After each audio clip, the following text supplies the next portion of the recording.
আলামিন আসসালাতু ওয়াসসালামু আলা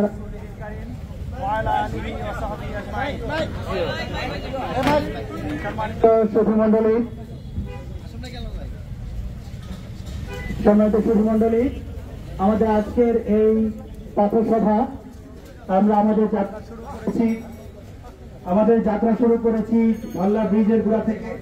আমরা ইনশাআল্লাহ ভাল্লা পর্যন্ত গিয়ে আমাদের এই সমাবেশ শেষ হবে ইনশাআল্লাহ। আমাদের আজকের যাত্রা হচ্ছে ধল্লা থেকে বাল্লা।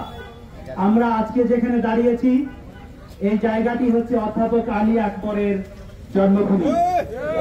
এই স্কুল, এই লেমবাড়ি বিনোদন সুন্দরী উচ্চ বিদ্যালয়ের ছাত্র হচ্ছে অধ্যাপক আলী আকবর। আমরা অধ্যাপক আলী আকবরকে শ্রদ্ধার সাথে স্মরণ করছি। অধ্যাপক আলী আকবর সম্পর্কে আপনারা যা জানেন, আমি শুধু কয়েকটি কথা বলতে চাই। অধ্যাপক আলী আকবর ঢাকা বিশ্ববিদ্যালয় থেকে ইংরেজি সাহিত্য এবং ভাষা এবং সাহিত্যে মাস্টার্স পাস করার পরে ইংল্যান্ডের এডিনবরা ইউনিভার্সিটি থেকে পোস্ট গ্রাজুয়েশন করেছেন। যে এডিনবরা ইউনিভার্সিটি সারা পৃথিবীতে এখনো পর্যন্ত এডিনবরা ইউনিভার্সিটি হচ্ছে সাহিত্যের জন্য শ্রেষ্ঠ বিশ্ববিদ্যালয়।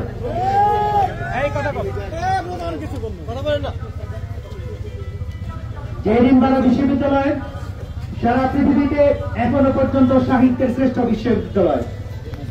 ইম্পেরিয়াল কলেজ ইংল্যান্ডের, যেটা ইঞ্জিনিয়ারিং ইউনিভার্সিটির জন্য সবচেয়ে নাম করা, এমআইটি যেরকম আমেরিকাতে নাম করা, ঠিক একই রকম ভাবে সারা পৃথিবীতে বিখ্যাত বিশ্ববিদ্যালয়ের নাম হচ্ছে এডিনবরা ইউনিভার্সিটি। সেই এডিনবরা থেকে পোস্ট গ্রাজুয়েশন সম্পন্ন করেছিলেন অধ্যাপক আলী আকবর। অধ্যাপক আলী আকবর তিনি পড়াশোনা করেছেন ফনেটিক্স এর উপরে, ভাষা তত্ত্বের উপরে। আমি অধ্যাপক আলী আকবরের সাথে দীর্ঘদিন ছিলাম। অধ্যাপক আলী আকবর বলতেন যে আমি মানুষের ভাষা বুঝি, আমি পাখির ভাষাও কখনো কখনো বুঝি ওরা কি বলতে চায়।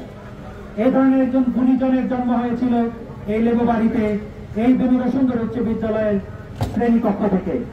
সম্মানিত সুধীমণ্ডলী, অধ্যাপক আলী আকবর তার জীবনের সর্বত্র, তার জীবনের শুরু থেকে শেষ পর্যন্ত এই জমিনে আল্লাহর দ্বীন কায়েম করার কাজে তিনি তাকে নিয়োজিত করেছিলেন। আমি অধ্যাপক আলী আকবরের কথা জানি।